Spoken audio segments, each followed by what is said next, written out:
hotter in there now. The first tune is a very special tune to me, so I actually cried this. Yeah, I actually want to play another song for you. Hey. Yeah. We'll do that.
ready for Guinness now.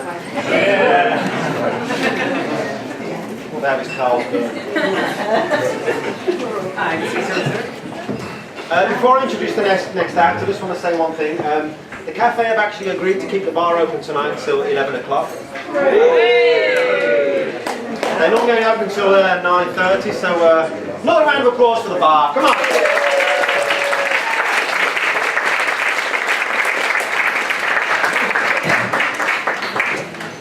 Okay, now our next act, I'll try and make this short because seeing him perform is much better than hearing his introduction. Well-seasoned storyteller, just introduced a new vlog called Swedish Fish to Fry, which I recommend greatly. Yeah, let's just get him on and let's enjoy him. That sounded kinky. Stephen Kowalski, thank you, Joe.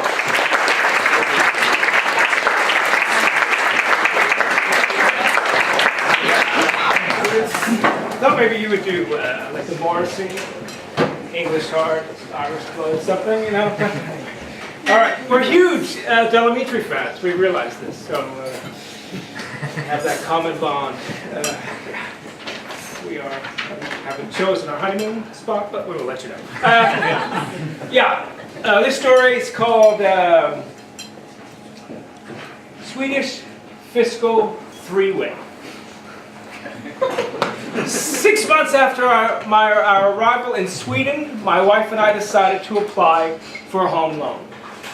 As we made our way to the bank that day, I wondered if they would float us the cash, since only I was employed and only with a temporary contract. Now, up until this moment, my wife and I had been afflicted with a rare personality disorder known to real estate agents as GITHO. Gross indifference to home ownership. Symptoms of this affliction include immunity to the urge to get into the market, as well as being content not creating equity and throwing your money out the window each month, paying the landlord's mortgage. Some doctors believe that the illness is related to another known illness, Dean's don't earn enough money syndrome. Now, granted, we moved to Malmö from San Francisco.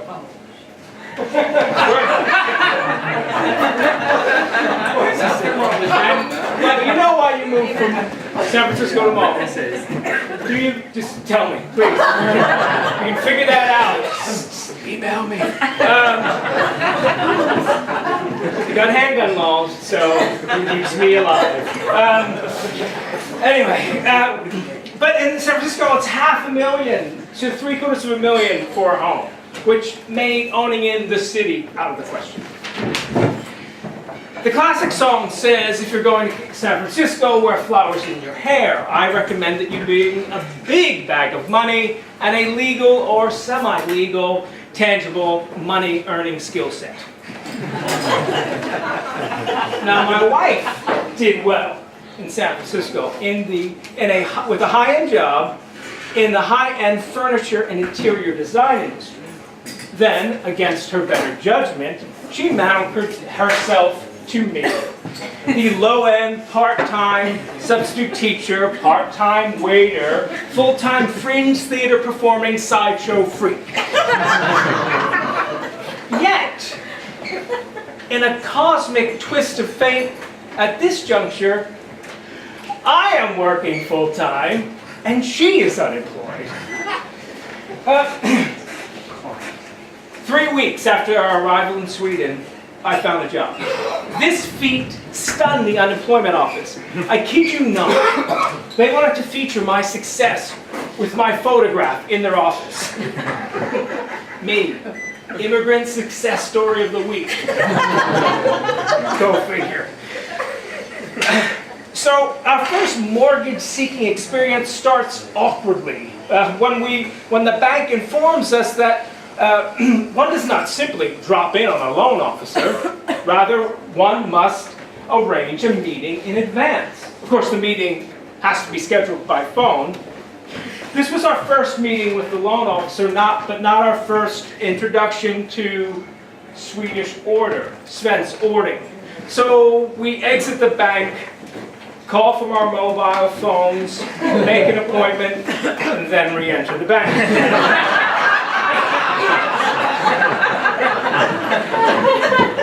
The loan officer, Magnus Svensson, name changed to protect the typically Swedish, presents the quintessential image of a Swede under 30. Tall, hip, blonde, slender, well-dressed, well-groomed. The first thing I notice is his beard. It's the kind of a beard a young man grows to look more mature than he actually is. The kind of beard that one shaves when one reaches that mature age in order not to look so mature and to keep yourself on the top 5 hottest guys at the office list. At 19, I grew a similar beard while working through university at the local catering hall. Beards possess magical, transformative powers. After growing my beard, the management promoted me from waiter to maitre d'. And then, wedding DJ.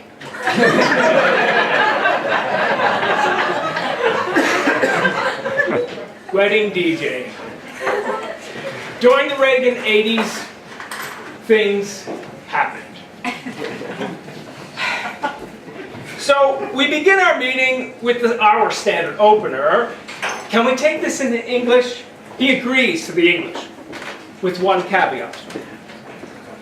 I'll do my best, but it's much better if I've had a few pints of beer. Okay, I can work with this guy. Now I'm wondering if he wants to take the meeting to the pub. So we begin, and eventually default to Swedish. I sit, cap in my hand, like the peasant I am, come to humble myself before the powers that be, and ask for some money. Eyes to the ground, shoulders rolled forward. I hope Kaisa, my wife, comprehends it all. I've never cared for any of this. I'm a fiscal bottom feeder, a teacher making a tiny wage. I wait for the embarrassing moment when he asks what I do for a living and how much I make. Christ, this would have gone so much better at the pub. I'm great in a pub. I mean, I'd have him understanding my rudimentary Swedish. We'd be singing, joking, planning our camping trip to the Zurich National Park. However, we spar in his arena, not mine. So I wait for the lines to be set upon me. It comes, the question. I answer. He smiles and responds, I think teaching is the most honorable profession. In a slightly patronizing tone. Okay, he's a fan in a non-committal way. Then attempts to soften the blow by acknowledging education's poor salary scale with, yes, but our reward is in heaven, right? Loosely translated, beat it. Your reward's in heaven, not in the bank. Don't let the door hit you on the ass. He then states, my mother's a teacher. Okay, better. You'd give your mom a loan, right? And then adds, I would have really liked to have been a teacher myself. Warmer, if not hot. Then he doubles back on me and asks, how much do you make? Christ, you know, nothing. Oh, I hope I don't have to suffer the indignity of showing my pay stub. This feels like the PE shower in high school, yet with this situation, I feel no solace of a potential growth due to a stimulus package. This paycheck is what it is. Okay, he says. Then he turrets to my wife. So, what do you do for work, Kaisa? Ah, fine furniture and design. Or you're working now. Do you have any contacts? What is he, a job coach? So we go through our assets, small retirement for me, a few stocks from Kaisa.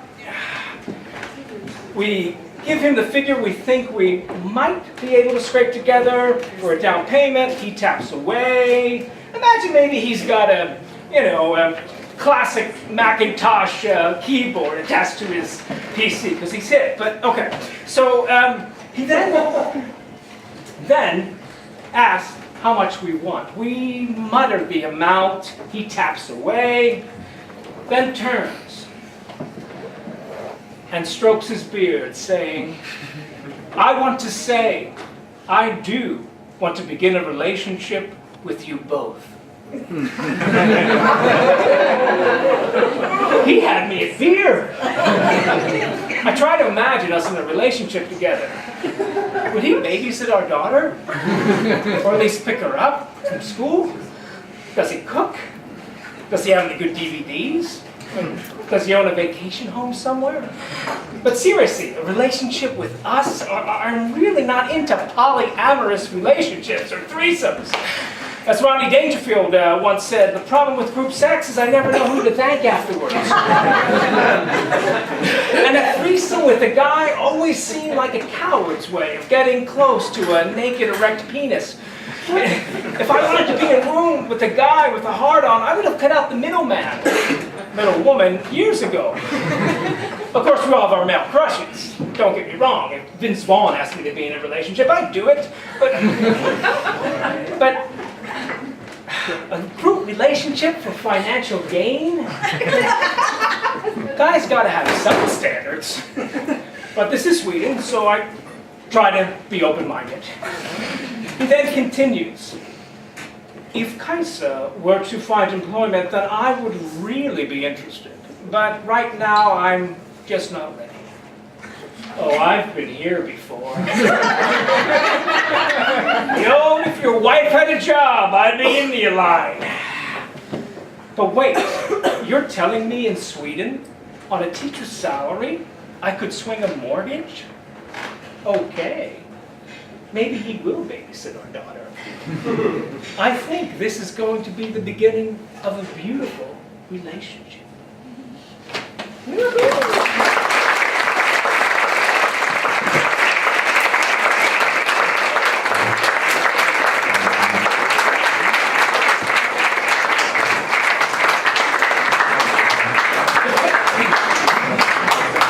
Thank you, Stephen, as entertaining as ever. Okay, we're going to take a break now. 20 minutes. Please be back on time so we can just go it again. So enjoy your break. See you in 20 minutes.